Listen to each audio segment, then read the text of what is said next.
Good evening, everybody. I'm Liz Walker, and welcome to another edition of our search for healing from the heart. It is our face stream that we have been doing for several weeks now to kind of talk about trauma and healing.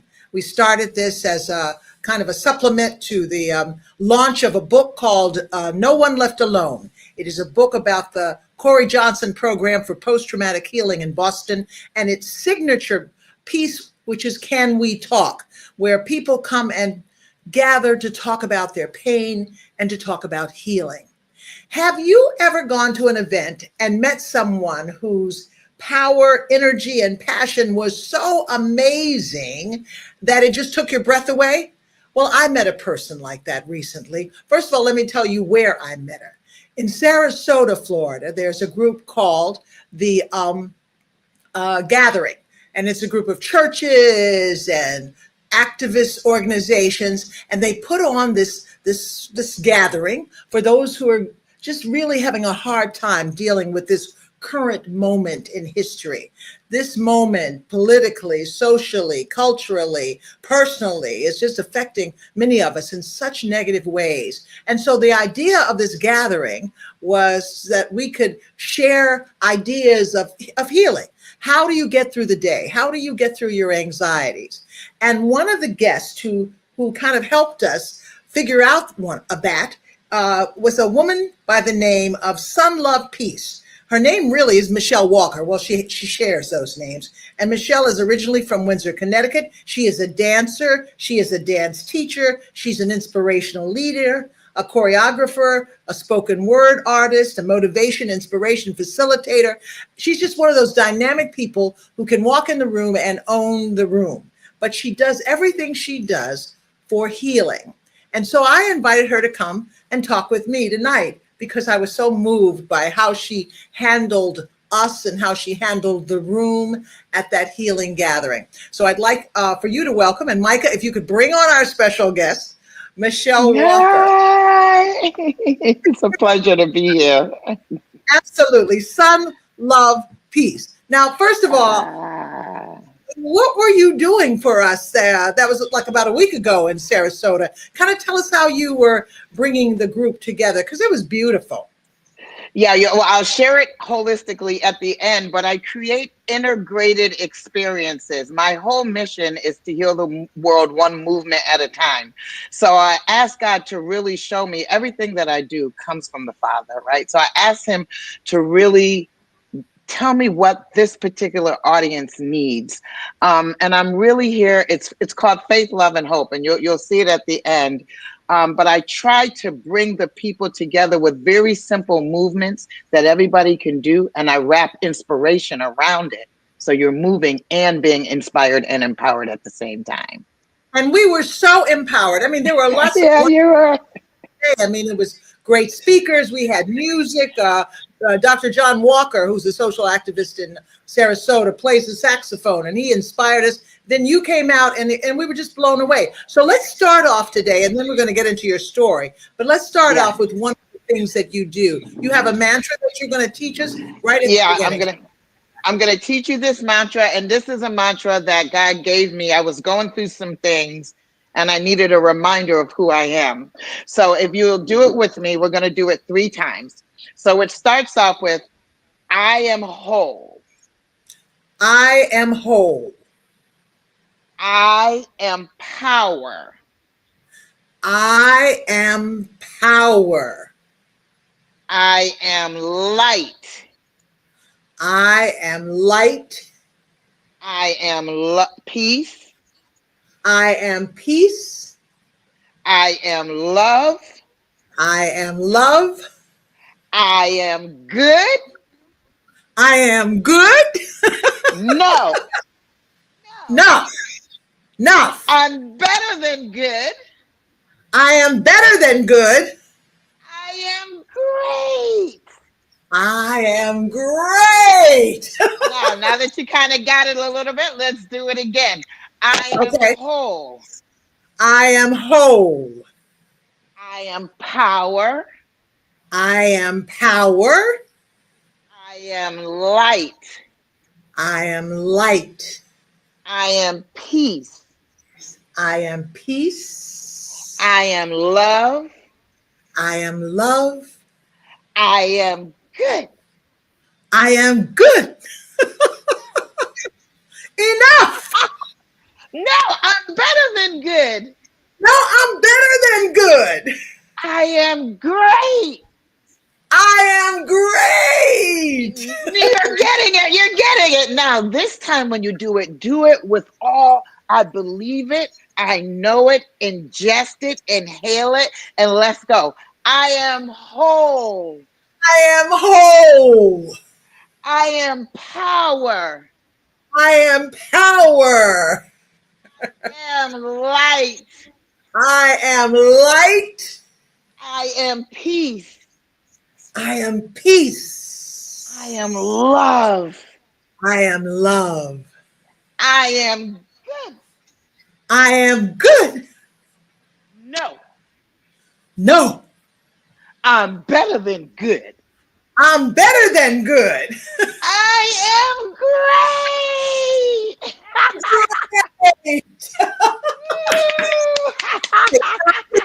Encourage yourself with that one right there anytime you need it. Well, and let me tell you why. Because I had a long day, a busy day, and not knowing it's a good one. It makes you feel better. Thank you. Where You're did so so these welcome. kind of spontaneously through the spirit, or do you work on Yes. these? No, they come. They just like whoop, they just come like that. I will say occasionally I have like if I have a program coming up, I'm always led by the spirit. If you see me, you'll always see me do that. And I'll be like, God, what do you want me to say? And sometimes he'll give it to me right then. Most times I have to wait until I get in front of the people and feel Mm, their energy and see what they want. But I do have a few of them in my back pocket that I can pull out if I ever need them. But generally, a lot of the times they're just very organic. one of the things about you, and we're going to talk a lot tonight, but one of the things about Okay. you are unapologetic about who you are. So you are just this is it, and I'm proud of it, and I love it, and it's infected. It's infectious. Do you know what I mean? It Yeah, actually yeah. that, and well, if she can be like that, why can't I be like that? Is Yeah. you have always been, or No, how? no, no, no, no, no, no. My I, friends that known me since I was a little girl would tell you I would cry at the drop of a hat. They used to call me crybaby as a kid. Um, I had through hurt, through pain, you learn how to protect yourself.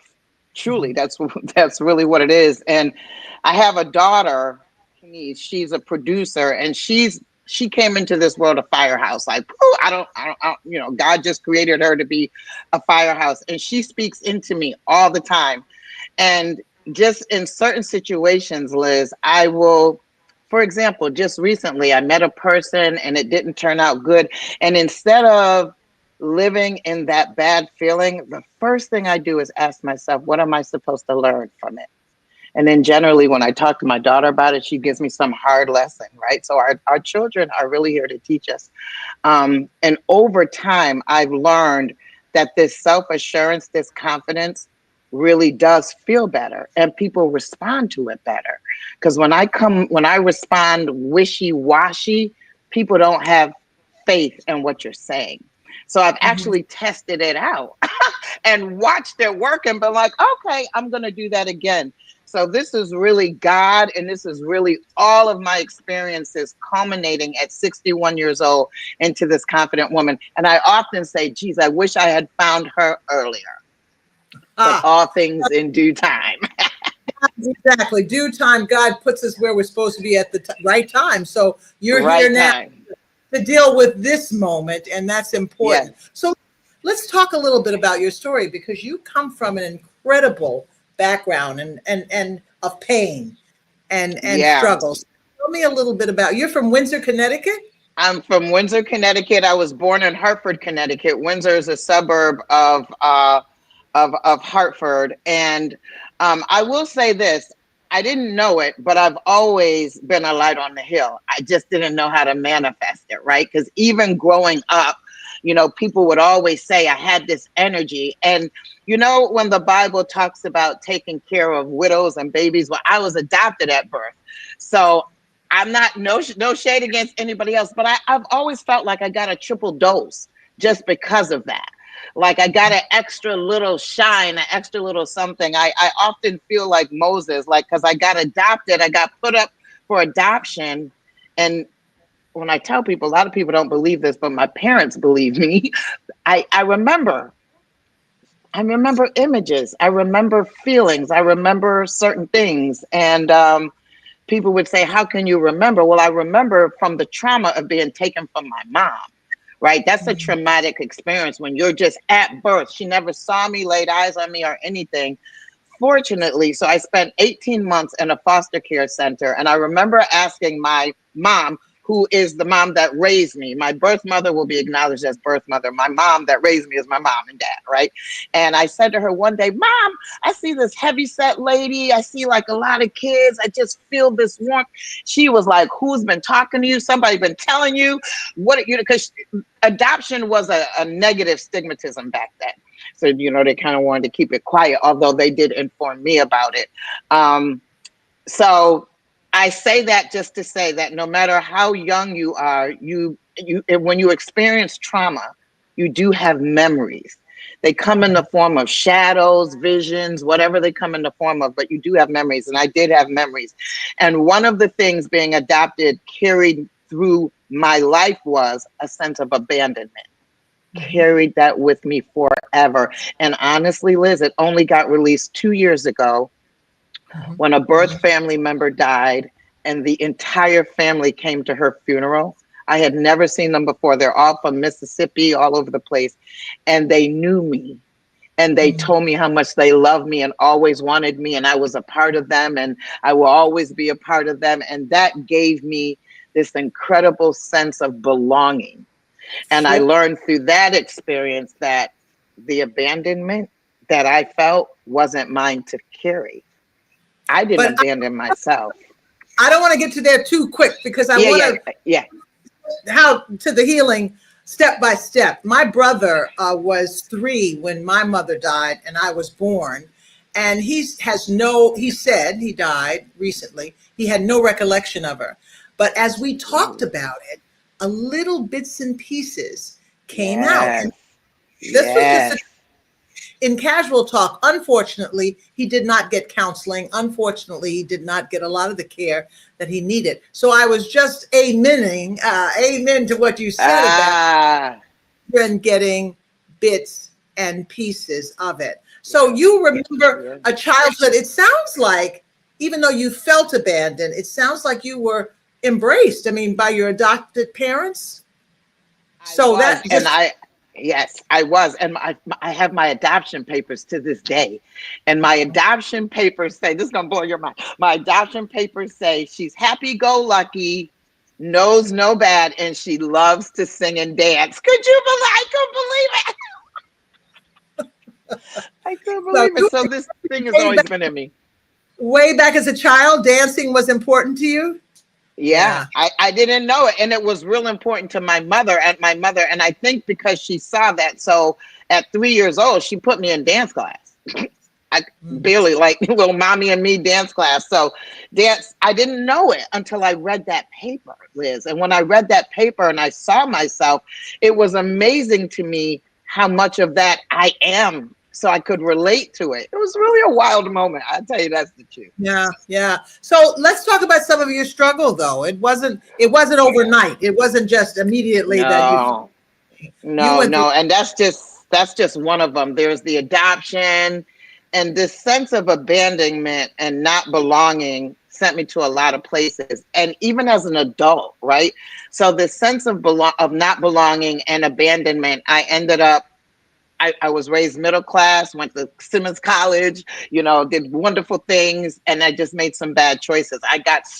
And so to those of my friends that are listening, you're going to hear some things that you've never known about me before, but I think it's really important at this time in our life that we share our real truth. Like, honestly, I really believe that it's our truth through our pain that helps people relate to us and helps people move through whatever they're going through. Mhm. So I had graduated from college. I moved to Nashville, Tennessee. I met a man, and I got turned out on crack. Mhm. Whole all the way down, all the way. It was whoop, whoop. It's one of those things that just like takes you over, truly. And that was traumatic, Liz. I mean, that whole scene, the people Mm. that I'm around, I'm hanging out in crack houses. Mm.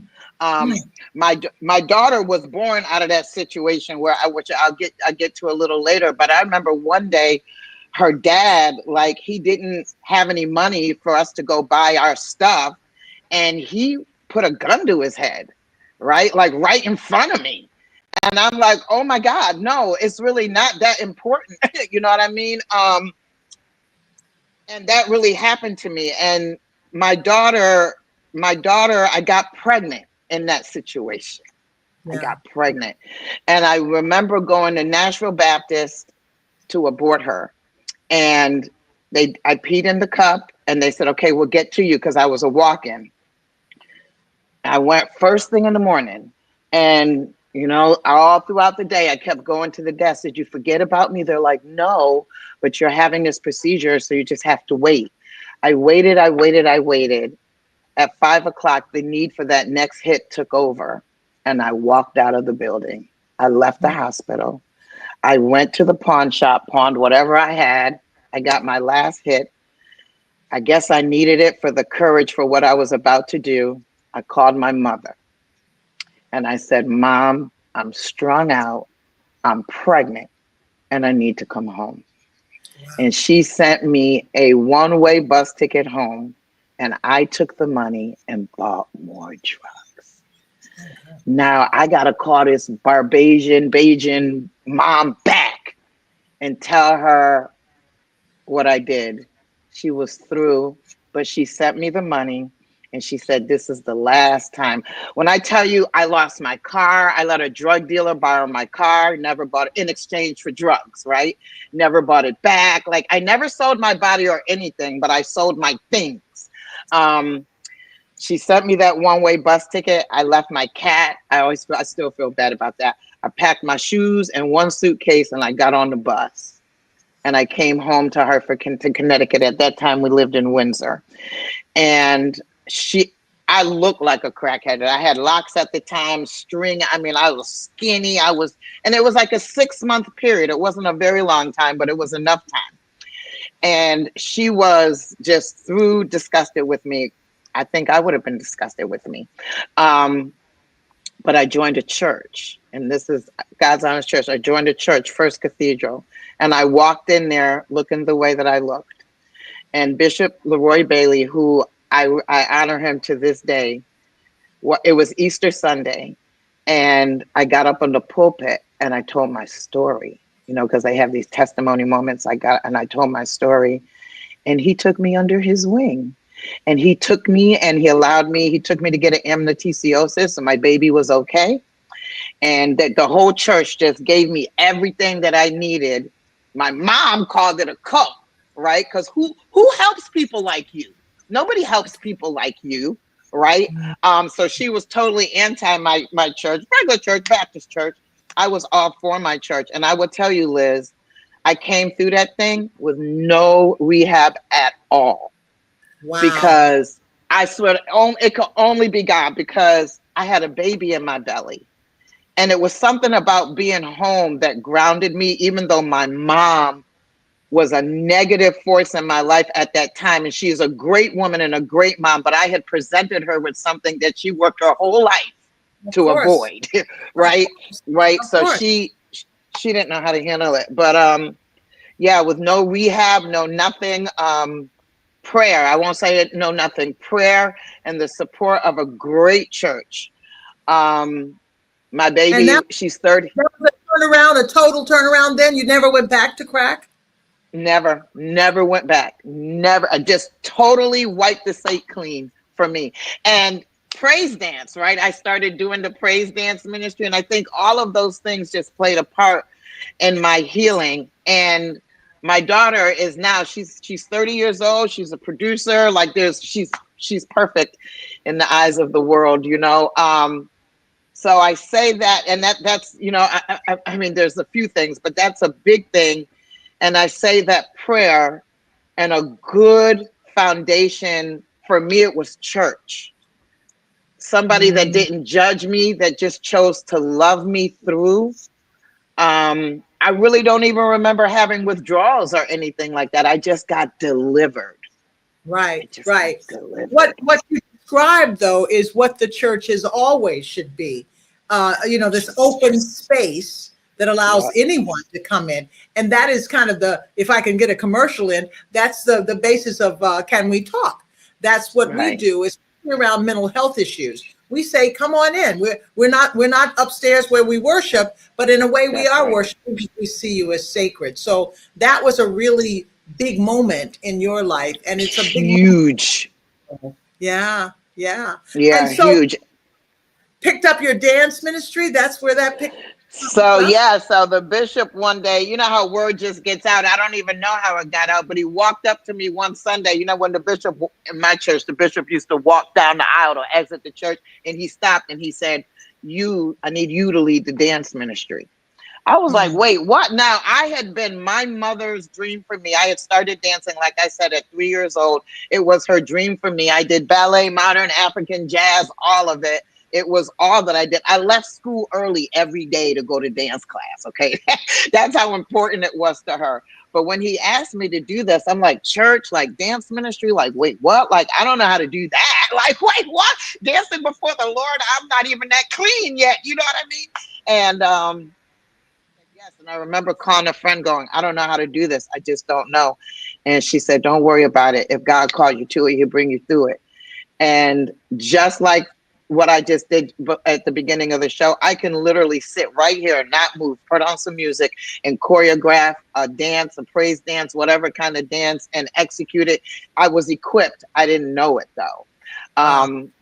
And as it started to move, like I tell everybody, like it started off, well, let's do one Sunday a month. And it ended up being every time they had church, which was a lot of times, all the special programs. So, and I started dance ministries in other churches in the Hartford area, Rhode Island, and Boston. So it became my life. This Mhm. whole dance thing had morphed now into another level where I was really dancing before the Lord, sharing his word with his people. Today we talk about dance as a real healing That's uh, right. uh, exercise, That's right. movement. Is healing of our trauma, our physical trauma, Yeah. psychological, emotional. Why do you think movement is so important to us as a Mm. healing technique? I definitely feel like movement, it connects us to whatever we're connected to. For me, it connects me to God, for me. And I don't care where you're moving. So I know I talk about God and Jesus all the time because that's my foundation. But I do like to go out and party and get my groove on. And, you know, God's good with it. So don't be calling, you know, people call you names. You know, people have their own perspective of that. But anytime I dance, anytime I move, in the morning, I do a thing called Rise and Flow. It just opens up my entire spirit. It frees. Have you ever seen anybody dancing and mad? Hmm. I ask people Never. that all the time. Have you ever seen anybody dancing and mad? They may be sad, but maybe because of who they're dancing with, you know, at the wedding, the bride's dancing with her dad, you know, there may be tears associated with it, but it's always associated with joy. I will say to you that I prescribe that Bishop asking me to lead that dance ministry was the key to my healing, right? Mhm. Because when you're dancing, you're flowing, you're moving. And I think that movement, and I minister this all the time, whether you can dance or not is not the question. That's why I changed the title of everything that I do to movement, because you can just move your head back and forth Mhm. or in Mhm. circles. Oh, okay. Maybe you got a stiff neck today, so you can move shoulders. You know, you can Mhm. go real extra and just start moving arms. Not only is it good for you health wise, it's good for you spiritual wise and mentally wise. Just frees you up, Yeah. Yeah. right? Yeah. And it frees the body. The body gets tense when Yeah, things in, and so that I'm not a dancer, but I love to dance. And the older I get, the more I love to dance. Just the move. That's right. Just to move, because if you don't, things get stuck. They get stiff. Yeah. So I Yeah. encourage everybody. You don't even. I'm sitting down. Like you can literally just move. Do whatever you want to do. Wiggle your fingers. You know what I mean? Just move because it really is healing, and I'm a living testimony of that. You know, it Right. delivered me. I believe truly, truly, truly that it was a part of my deliverance. And then I used to do a dance with my daughter who was born out of this situation to Yolanda Adams. You don't know the cost of my oil, because it was important for her to know my story and what she came through. Right. Mm-hmm. And so we did this dance together so that we could actually connect it to, for me, and this may not be for everybody, but for me, the dance will connect me to my truth. Do you feel me? Like like you sometimes just close your eyes and just put on some music and just open up your arms and just see what happens. You know what I'm Mm-hmm. saying? And literally, and whatever you're going through, it will manifest itself. Like you can dance pain, you can dance joy, you can dance love, you can dance all of it to free yourself. I watched you at this event we had recently in Sarasota, and then I watched the audience a little bit when you were teaching us that one thing with faith, hope, and love, and movement, and people were so wanting to do it. That's what I loved. Yeah. Yeah. Oh, it gave us the opportunity, and not be embarrassed and not be ashamed. I think Yeah. that's healing in a way, to let go of the shame. Yeah, it is Absolutely. healing to let go of the shame, and I keep the movement simple enough so people don't get caught up in the complication of it. Right. Everybody can do that, right? Right. And then what happens is when people see each other doing it and they're doing that's that integrated part of it. It healing happened in that room. You Oh, know, absolutely. healing happened in that room where I said, guess what we've just done? We've just filled the room with love. In this atmosphere where there's so much going on around us, I've done this at least 4 times this week. If we just stop and close our eyes and just do some simple movement and breathe, and then just open your eyes, you just feel better. Just Yeah. feel Yeah. better, Yeah. you It's know?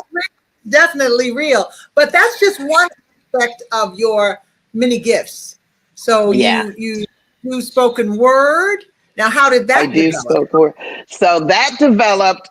There's a group in Tampa called Tampa House Head, and one of the members passed away.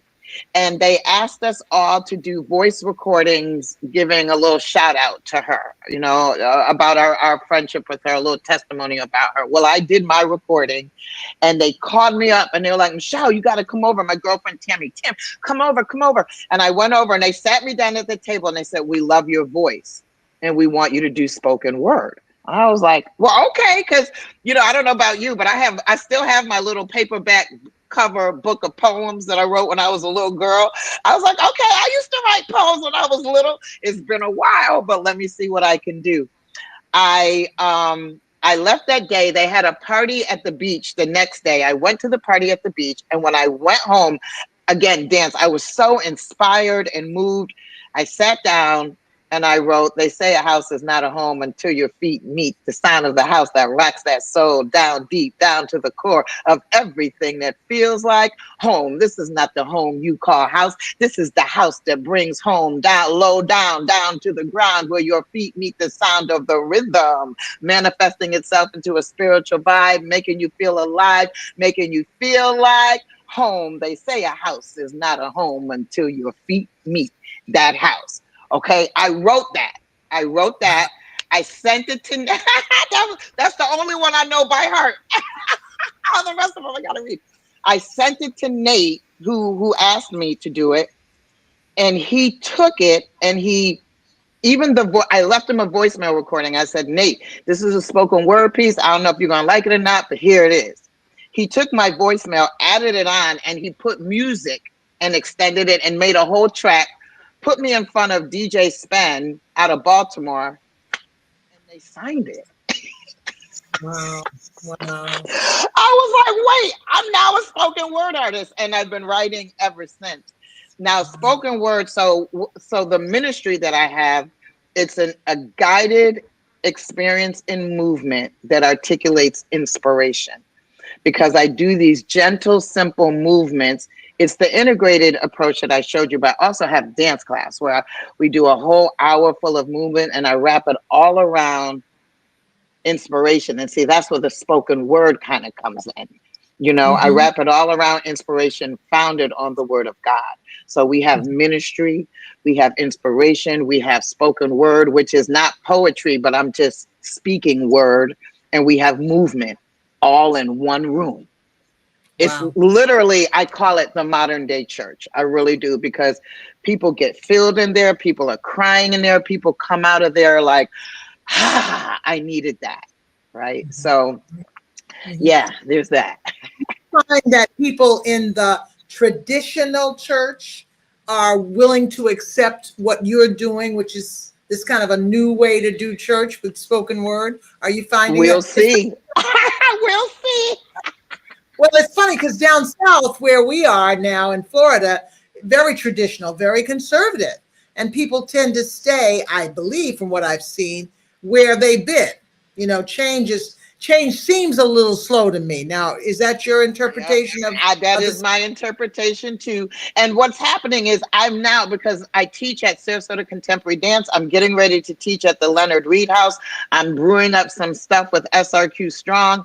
So I want to do it in the church, and I'm going through a process now where that may happen, but it's also happening in the community. Who's in the church? The people in the community. So as long as I get to the people, I don't care how I get to them. God's opening the door so I can access the people. But I do agree with you. Even back then, Liz, even in Connecticut, not everybody liked dancing in the church, and not everybody liked it. I remember there was one lady, Miss Josephine, she hated it, and I actually asked her to be our advisor because she hated it so bad.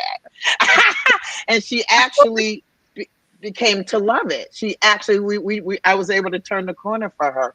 It's really Yeah, ministry. It's worship. You know, the Bible tells us that it comes in different ways. Some prophets, some teachers, you know, some people like to choir. It's just another form of worship. You right, know, it right, really is. And like I said, I'm all about the healing. So I bring it all the way down so that right. everybody can do it and experience healing. Yeah, and the Bible calls us to make our bodies a living sacrifice. So that Yes. that's not just what we do, you know, as our calling. It's our physicality of our bodies. I think it's all of that. So I It's think all of that. I definitely think you're covered with that. Could you do Whew. another for us? I know you've got lots of pieces, and I'm Oh loving girl, the. I've got a lot. I've got a whole bunch of them. My own spirit. I am my own spirit. Is that one you Okay, have? I'm my own barrier. This is actually a spoken word piece that I wrote. And uh, February 21st and 22nd, Sarasota Contemporary Dance did movement to this. So they created choreography to this. And this really, you know, we'll talk a little bit about, because I've gone through a few other things that are shockers. Um, and this is really the culmination of me sitting down one night, looking at myself, going, gosh, you know, you've been through a lot. Why? Like, why do you keep going through these things? And what are you going to do about it? Mm-hmm. I'm my own barrier. She is me, and I don't even know her. Sometimes she's superior and she takes over my inferior and leaves me feeling like my interior is less than. When I know that I'm the addition, multiplied, squared, tripled, quadrupled, equaling my value. I am valuable. I just never feel like I am. I just never feel like I'm doing enough. I don't feel like I'm doing enough of the right things that really move me. I feel so stuck. So I say to get unstuck, I'm stuck, I'm stuck, I'm stuck. And I'm saying it to get unstuck from the thoughts sticking to my membranes, remembering parts of me that need to be forgotten, but they are the key to my current self and my future me. I'm stuck with this thinking that blocks my innovation and makes me feel like I'm sinking into thoughts of me so deep. I go so deep that I lose sight of me. You ever go so deep into something and you get so caught up in the deepness of that thing that you forget why you were there in the first place? Why am I here? Standing strong and bold and full of light, darkened by the nightfall that seems to live inside of me. And I just want to live free and freely know the feeling of skipping through the tulips of my mind and living in peace. But I'm my own barrier. And yet, I'm a carrier of light in the darkness, beaming so bright that you can see me. But what about me seeing me? I Mm, don't see me. I'm mm, my own barrier. I medicate myself to relax my mind when in reality, being sober is the only way to see the real me. Maybe I'm mm, scared to look. I'm my own barrier. I carry her and I don't even know her. What if I looked? What if I knew her? I think exponentially my soul would receive her maximum potential. Is that what I'm scared of? mm. Is that what I'm seeking? The dream of who I might really be if I got out of my own way and stayed out of my own way? Is that what I'm afraid of? The infinite possibilities of me? I feel a struggle in my soul, something that I can't put a finger on, but my hands are busy, preoccupied, tied to whatever they're doing. Am I doing what's right for me? Are you catching this theme? I be mad for no reason lately, just pissed off, feeling like I'm on the right trail, but on the wrong track. And I don't know how to get back to where I never was. Ooh. Mm.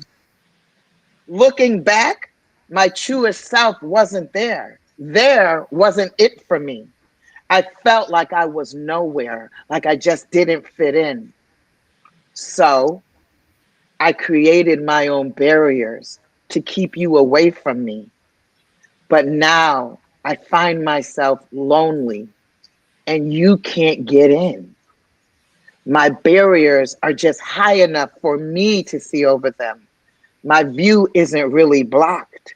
I just know to look up and let myself in. Amen. Wow. Amen. And I bet Amen. everybody who's listening and will hear this as we post this can relate to just about everything you said. I know I did. You speak Hmm. for all of us. Yeah. Oh And my. that's how I write poetry. I write poetry about me, about my life, about real, like my soul, like what am I feeling? And I Mhm. wrote that in like 10 minutes, right? Wow. Because it's what I was real. I literally just sit in my room one night and just wrote what I felt about Wow. myself. Wow. And I've been my own barrier. And I've been through the adoption, I've been through the crack addiction, I've been through an abusive marriage with a reverend. That was deep because nobody in the church wanted to hear me, right? Because they protect their own. And I was my own barrier. I really was. And once I let myself in, the world let me in. The world opened it up. And part of that healing, so that's the healing. I had to do the work. I remember one day, God just laid me flat out. Just, I looked at myself in the mirror and I didn't like what I saw. I didn't like it at all. I had dreads down to my high knee. I felt, I just didn't like it at all. And I just looked in the mirror and I cried out, God, I just don't like me. He laid me out prostrate and I was there for hours. And he took me through this. It's like the ghost of Christmas past in my own life. He took me all the way from the beginning and he showed me where I wasn't showing up for myself. He showed me where I wasn't acknowledging him in my life. He showed me my barriers and they were all interior to me. And I was Mhm. there for hours and I came out of that thing freer, better, with a better understanding of me. And I don't know what it is for everybody else, but for me, it was really like really being still, sitting with myself and letting him move through me, acknowledging my contribution to my trauma. It wasn't all my fault. I didn't beat myself up. He literally beat me up, right? But I made a choice. I made a choice to even date that man. I saw the signs. I did. I saw the signs. He'd never hit me, but he sometimes didn't talk to me right. You know, he Mhm. sometimes didn't talk to my kids right. But I was so busy thinking that I needed help with my two children as a single mom, that I let him in. I was my own barrier. And the very moment that I stepped out and said, no, I see, no, I'm better than good. I am great, right? The moment that I stepped out and I said, God, you use me, you take me, I'm yours. And when I tell you where I am today on this call, with this show with you, and all of the things that are happening in my life are me bringing down my barrier. This is the Wow. result. Wow. And you are helping us bring down ours. What do you think about forgiveness? What role does forgiving Whew. play in your Forgiveness is combat? everything. Forgiveness is everything. I know you've heard this, but unforgiveness only hurts you. So here's the thing. The first thing I had to do was forgive myself. And this is something my little daughter therapist helped me to do. I had to go back to the beginning of time, little girl, and I had to talk to her. And I encourage people to do this. Get in your quiet place, bring your journal, talk to her. What do you need from me? What do you want? Because she's still here and she wants to show up, right? But we have blockages because our childhood person, she's happy, she's free, she's light, wee, right? So I had to go back and forgive her because she was adopted into a world and she kind of held that. I was always free, but I held that. I held that entire transition until about 2 years ago, like I said. So I had to go forgive her. It's okay that that happened to you, right? I had to forgive myself for all of the bad choices that I made. I chose to put that crack pipe in my mouth. I had to forgive myself. And then I have to forgive others. Like, I think it's the only way to a healed life, a trauma-free life. Somebody hurt you, and the Bible really tells us that, or your brother put something in your eye, go talk to him. If somebody hurts you, don't hurt them back. People either need love. It's like, what I read it somewhere the other day. They either want to be loved or they need love. Like, hurt people really are just missing something. They're Mhm. missing something. So forgiveness, when I can look at hurt from the lens of forgiveness, I can see you better. I can see you different. Everybody's going through something. So I will tell you, I didn't get here without forgiving everybody. I, Everybody. I read something somewhere that the idea of that we should just forgive everybody all the time. Just forgive. Period. All the time. Just make that All kind the of a time. way of life. I'm gonna forgive you no matter what. I'm gonna forgive you on the highway. I'm gonna forgive you when you look bad at me. I'm gonna forgive you if you say something, and I'm going to forgive myself. It's a hard thing to do, but It's it's a good. hard. No, yeah, it's a plan though. It's a good aspirational plan. And it's freeing. So the whole thing about healing from the trauma that I've dealt with, and making sure that it's my kids were there for a lot of the stuff. You know what I mean? My kids were there when I was getting beat by this man. My kids saw a lot of things, and what they didn't see, I told them, so they know. So you gotta live in this constant world of forgiveness, or you're holding on to negativity, pain, dysfunction, disruption, all these negative words that don't bring life. It really starts with you. The light you pour in is the light other people see, and it's the light that heals you. It's the light that heals other. You know what I'm saying? I know you know this, Reverend Liz. Like, carrying those negative feelings, hatred, jealousy, anger, it makes you feel like crap. You know what I mean? But really, when you turn it around and you just forgive and you say, you know what? And it's so funny. There was a situation that happened recently, and I just said to the person, you know what? I forgive, in this beautiful, loving, kind voice. I said, it's okay. That didn't feel good to me, but I forgive you. And they were like, wait, what? And I was like, yeah, man. Like, life is too short for me to be mad at you forever. Right, I didn't right. like what you did. I didn't like what you did, and I pray you never do it again, because my rope only goes so far, because I'm not Jesus. You know what I'm saying? But they were so just blessed by my grace Mm-hmm. Mm-hmm. Just changed the whole trajectory of our relationship. Well, when you speak of light, that's what I think I saw and felt and sensed that day when we did that gathering and you got up and you told us how to move. We just want to thank you for your light. I'm going to bring I never know what to say Micah is, but Micah is my guy who makes sure we're on this Yard Stream platform. Micah, are you around that you can Yay, come? Micah. Micah's amazing. Hi, everyone. Micah, Micah does all the technical stuff, and he's also my co-host. Is that all right, Micah? You know, I wouldn't go that far. I wouldn't go that far. I would say that special guests, maybe interim special No, guest. he's the background man, and the background man is the most important person in the room.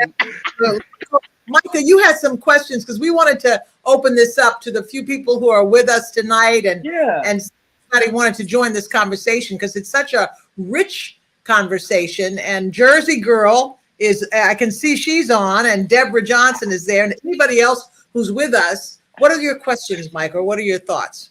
So we had some thoughts that we wanted to, to bring to people today.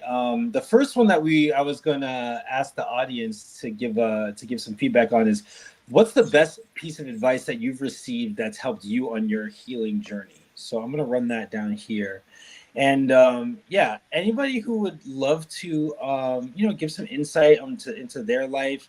And Reverend Liz, I would love to hear, if you have any insight of the best piece of advice you received that helped you in your. I get so much. I get so much, and I am trying to think. I think of what Michelle. Let me get it right. Sun, Love, Peace said. We didn't talk about. I go by either. Sun, Love, Peace. What Michelle said was about forgiving yourself, and I think I have all my life. I bared a lot of guilt and shame, just about a lot of stuff that I'm not even sure where it came from. Shame that my mother died when I was born, shame that my brother had shame that just a lot of stuff. And I just had to let go. And like Michelle said earlier, it's taken all my life to get to this. And I was successful and made money and all those things that if you measure by the world standards, I had it made in the shade, but lived with a lot of my own darkness. And am just now, which is why this program that we do, Can We Talk, which is why what we're doing tonight is so critical to me, to just let people know there are a lot of us out here who are healing ourselves. That's right. That's healing. right. And so we're trying to pay it forward so that everyone else can find a way to heal. Yeah. Reverend Love. And Micah, I'm please. sorry, if I could answer that question, I'm doing a whole series on Facebook and Instagram on loving yourself for real. I had it wrong. I thought loving myself meant loving you first and being really good to you, and then that would manifest into loving me. That's all wrong. You got to love yourself first, so that you love God, you love yourself, so you have room to love each other. And that would be my one piece of advice. Practice self-love. Yeah, Mm-hmm. yeah. Reverend Liz and Sun Love, we have a comment over on the Instagram from Tammy Love, Tammy LOV. Hi, Tammy, my friends are here. Yes. And she says, Sun Love is such a powerful force. I'm so happy she's in my life. I don't always deserve her in the heart. Oh, yes, you do. So we all deserve each other. Yes, we all deserve each other. I heard something recently. I'm reading this book that is actually having a pretty profound impact on my life, and I'm admittedly younger, and so I'm still figuring a lot of things out about loving myself, and just and how to love. But I've been reading this book called The Inner Fitness Revolution by this person named I'm forgetting the name right now, but she talks about how she said this interesting thing, which is that without no mud, no lotus, right? So it's just like the presence of the stuff that you are not loving about yourself means that there is also inside of you an alternative, like amazing part that you still need to access and that you can access that's there for you. So this idea of no Amen. bud, no lotus. So I want to bring that today because that was so powerful for me. Her name is Tina Yeah.